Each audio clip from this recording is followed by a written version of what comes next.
Mun nimi on Ville Vänni, työskentelen iLog Oy:ssä Digital Marketing Managerina.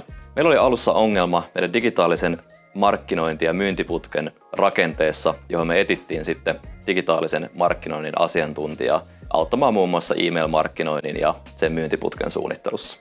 Me on yritetty ratkoa tätä ongelmaa muiden toimijoiden kanssa myös aiemmin, mutta jostain syystä projektia ei ole vaan saatu maaliin asti ja materiaaleja vietyä käytäntöön. Tenesterin kanssa meillä oli oikeastaan jo alussa selkeät sävelet siitä projektin askeleista ja lopputuloksesta, jotta me varmasti onnistutaan tällä kertaa ja saadaan homma tehtyä.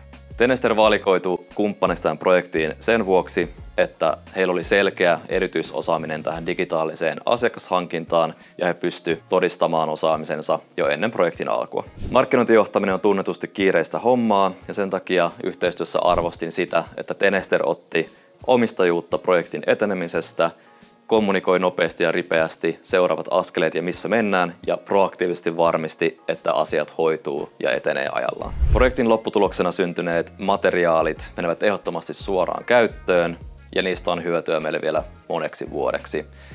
Projekti oli mun mielestä hyvin selkeä ja ollaan erittäin tyytyväisiä yhteistyön tuloksiin.